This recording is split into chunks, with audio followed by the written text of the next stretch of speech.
شهر رمضان الذي أنزل فيه القرآن.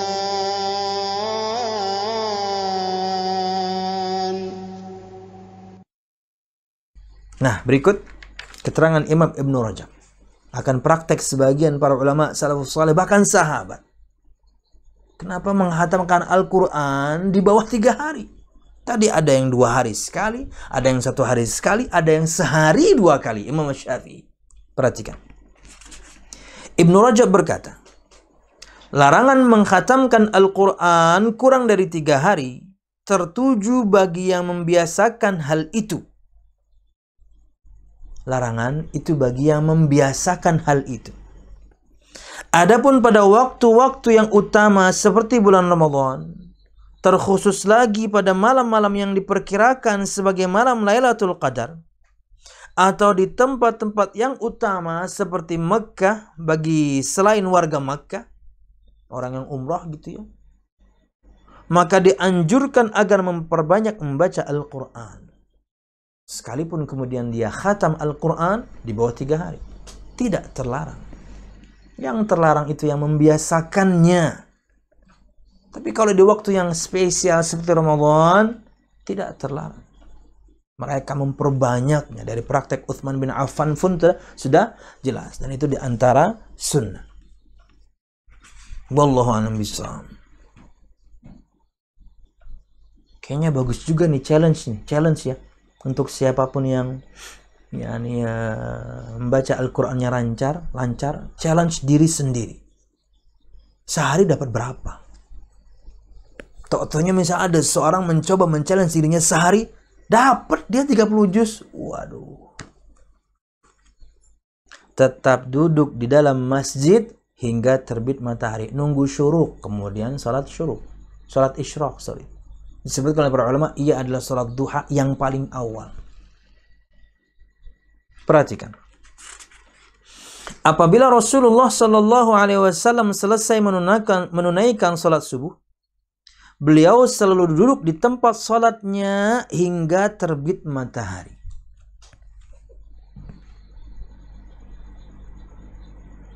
Al-musyahidun al-kiram, apakah nggak boleh bergeser? Nggak boleh geser sama sekali? No. Nabi Muhammad sendiri pun beliau bergeser. Ya, kita tahu Nabi Muhammad setiap selesai sholat subuh, kemudian beliau berpaling, bergeser dong. Kenapa? Para sahabat ingin nanya banyak hal kepada beliau. Yang dimaksudkan dengan di tempat sholatnya, artinya tetap di masjid itu. Anda mau pindah ke pojokan sana, nggak apa-apa. Mau pindah ke pojokan situ, nggak apa-apa. Tetap di tempat Anda duduk, no problem. Karena memang Syekh Syangkiti di antara yang cukup keras. Beliau di antara yang cukup keras dalam hal ini, zahir hadis Nabi Muhammad itulah yang beliau pahami. Harus di situ.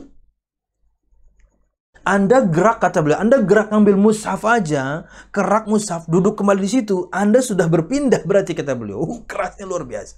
Harus duduk. Syarat yang lain tentunya jelas, para ulama pun menyebutkannya. Baca Quran, zikir, dengerin kajian. Untuk si ustadznya memberikan fatwa, memberikan kajian. Jangan malah memang nggak bergerak, tapi kemudian ngobrol kanan kiri, isinya ghibah. Ya, hilang keutamaan ini. Jadi yang dimaksud adalah tetap di masjid. Bagaimana kemudian dengan orang yang di rumah? Apalagi kayak kasus sekarang pandemik. Sama, kata para ulama, bisa. Karena intinya adalah salatnya, syaratnya harus salat berjamaah. Masjid jelas. Bagaimana dengan yang di rumah? Karena dia uzur, dia salat di rumah. Maka hukumnya sama. Mungkin di tempat tertentu misalnya, atau waktu kemarin misalnya, dia masih di zona merah luar biasa, dia di rumah. Karena sebab dia berjamaah di rumah dengan keluarganya, no problem. Dan kemudian dia duduk, berzikir, baca Quran hingga waktu syuruk pun berlaku. Jadi inti dari sabda Nabi Muhammad ini di antara keterangan para ulama adalah tetap di masjid itu. Bukan fokus kemudian di titik dia duduk, enggak. Walaupun seperti itulah pemahaman Syekh Syangkiti, harus di situ.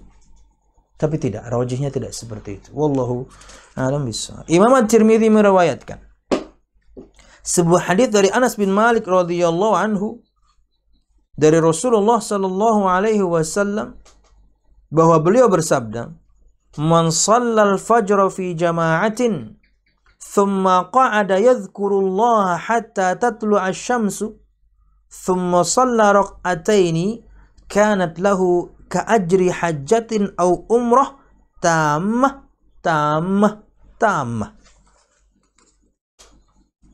Kata Nabi Muhammad SAW dalam hadis yang dikeluarkan oleh Imam At-Tirmidzi dan dikatakan sahih oleh Syekh Al-Albani rahimahullah ta'ala, yang artinya adalah barang siapa salat fajar berjamaah di masjid. Nah ini di antara persyaratannya, salat fajar berjamaah di masjid. Gimana dengan yang di rumah? Jika ada uzur maka iya. Jika tidak maka tidak berlaku. Wallahu a'lam bishawab.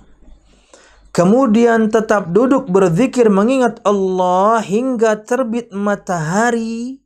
Lalu salat 2 rakaat duha. Salat isyraq itu salat duha paling awal. Dan ini yang kita sebutkan tadi. Duduknya itu gak mesti di titik itu, boleh pindah. Yang penting masih di masjid itu. Walaupun ulun sebutkan tadi, sebagian para ulama menyebutkan harus di situ.